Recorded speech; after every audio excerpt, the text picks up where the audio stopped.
The first snowfall of the season painted the highway in a soft white haze as the car cruised through the quiet mountain road.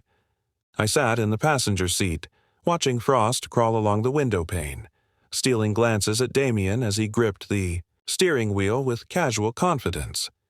He looked the same as always, pressed suit, tailored coat, every gesture smooth and measured.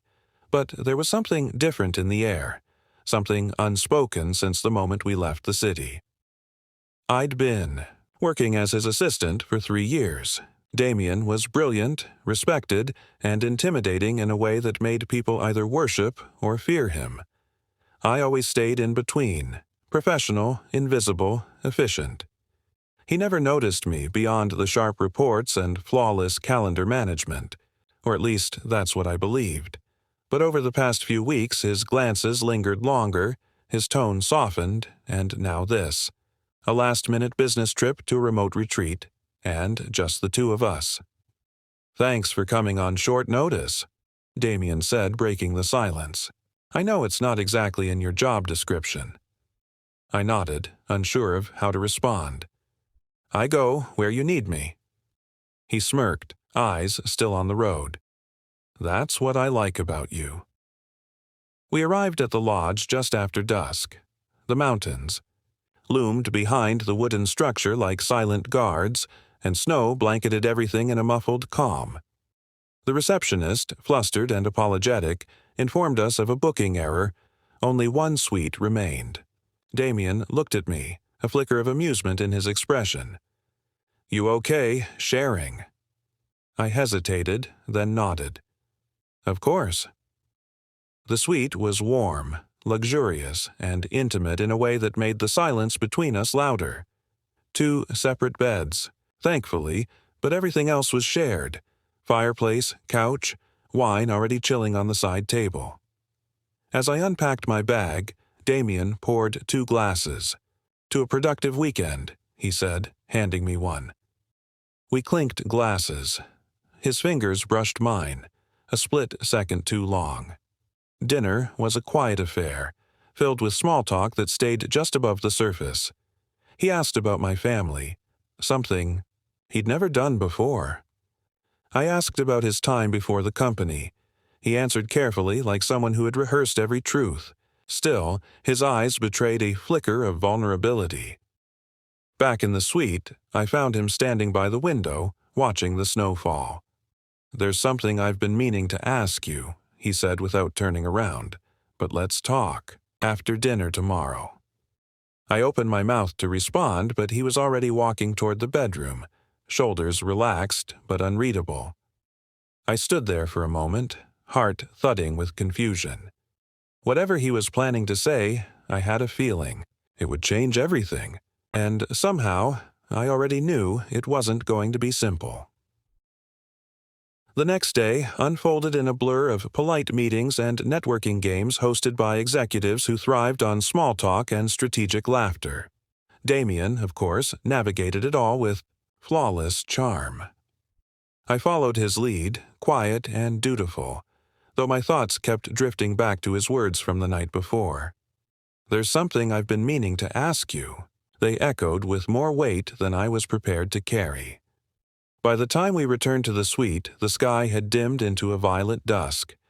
Damien loosened his tie and opened the windows just enough to let the mountain air in. The fireplace flickered to life, casting shadows across the walls. He didn't speak at first, only poured 2 glasses of wine like the night before, but his silence was different now, charged. "You've been quiet today," he said finally, offering me a glass. "I've had a lot on my mind," I replied, accepting it. He sat down across from me, elbows on his knees, his gaze steady. "About what I said last night?" I nodded, unsure how much to admit. He leaned back, thoughtful. "You're not the only one who's been thinking. For a while now, I've noticed things. Not just about the job, about you." His voice was lower than usual, less controlled. "I've watched how you hold back. Always so precise, so careful. But underneath that calm, I see someone who feels deeply. I admire it."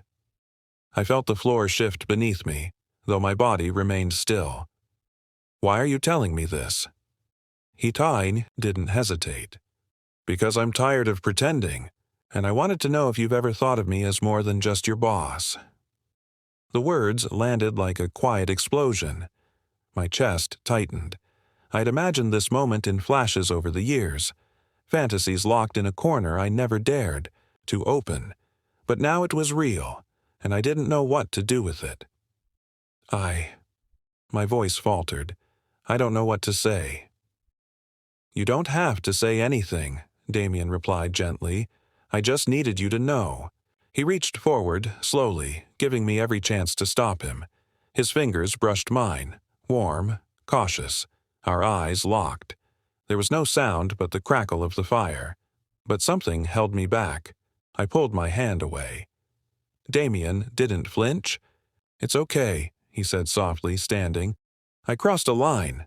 I shouldn't have."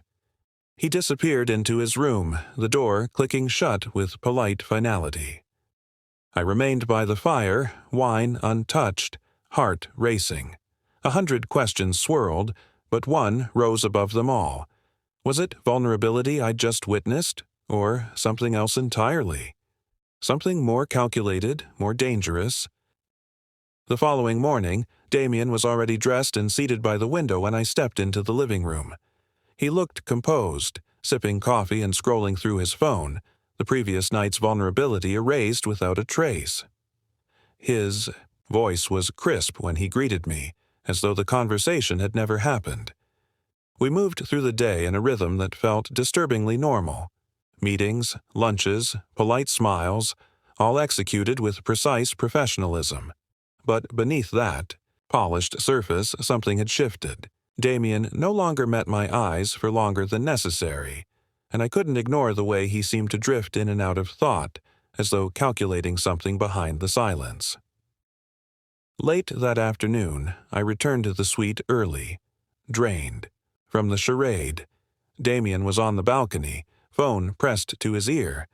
I stood just inside, out of view, my breath catching when I heard him speak. "I've handled it. He won't be a problem anymore." The words were low, almost casual, but their weight settled heavy in my chest. I moved quietly to the hallway, waiting for him to finish. When he entered minutes later, I pretended not to notice anything unusual. He didn't speak to me again until dinner, and even then, his tone was light, bordering on distant. That night, I couldn't sleep. The image of him smiling into the phone haunted me. I replayed every moment between us, looking for signs I'd missed, hints that what I thought was connection had been something else entirely. The truth began to unravel the next day when I stumbled upon an internal memo left open on his laptop. A draft termination notice addressed to HR. My name at the top. I froze, reading the carefully worded lines. No mention of misconduct, just unprofessional boundary issues and incompatibility with evolving team structure. My stomach twisted. The confession, the near touch, the warmth in his voice, it had all been bait. I closed the laptop and sat motionless, the silence roaring in my ears. This wasn't about desire or vulnerability. It was a test, a manipulation designed to corner me into making a move so he could justify cutting me loose. When he returned, I was waiting. "You planned it, didn't you?" I asked, my voice flat. He didn't pretend to misunderstand. "I needed to know where you stood." "No, you needed a reason, and you thought you'd find it in a moment of weakness." His jaw tightened, but his mask didn't slip. "This world doesn't reward hesitation. You've always been too careful." I stood, heart pounding with betrayal. "And you've always been too cruel." Damien didn't stop me as I packed my things. He only watched in silence, expression unreadable. For the first time in years, I walked away from him without looking back, yet I knew this wasn't over. Not yet. Weeks passed, but the memory of that trip clung to me like smoke. Impossible to hold, yet impossible to forget. I'd landed a new position in a smaller firm, one that valued discretion and loyalty without theatrics. The work was steady, the people sincere, and for the first time in years, I felt like I could breathe without watching my back. But Damien's voice still echoed in quiet moments, calm, calculated, and cold. I hadn't told anyone what happened. I didn't need to. The silence spoke enough. Still, I hadn't left empty-handed. The night before I resigned, I'd taken one last look through his files, not for revenge, but clarity. What I found was more than I'd expected. Encrypted reports, unauthorized expenses, evidence of internal manipulation buried in polite language and spreadsheet camouflage. I transferred it all to a private drive, unsure what I'd do with it. But as the weeks passed and his name began showing up in conversations, rumors of corporate reviews, whispers of legal inquiries, I knew the truth had found its way to the right people. I never attached my name. I didn't need recognition. What mattered was that someone, somewhere, saw what Damien really was beneath the charm and the suits. A man who used connection as currency, who baited trust only to weaponize it. One evening, as snow fell once again, outside my apartment window, I watched a press release unfold on a financial news stream.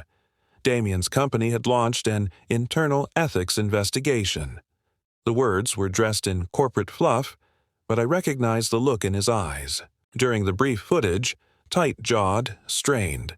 He hadn't expected the house of cards to tilt so soon. I turned off the screen and poured myself a drink, not with triumph, but peace. There was no pleasure in watching someone fall, but there was satisfaction in knowing the fall was earned. Later, I stepped out onto the balcony, the winter air biting at my skin, the sky a blur of navy and silver. Somewhere below, life moved on. People chasing dreams, mistakes, love. I thought of Damien, of how close I'd come to believing the illusion. And I thought of the moment he reached for me, not with tenderness, but precision. He taught me something, unintentionally, that not all betrayals are loud. Some come wrapped in soft voices and half-meant smiles, but when the truth emerges, it does so with a silence louder than anything else. I took a deep breath, letting the cold clear my thoughts. Maybe love had no place between us, but clarity did. And that, in the end, was worth everything.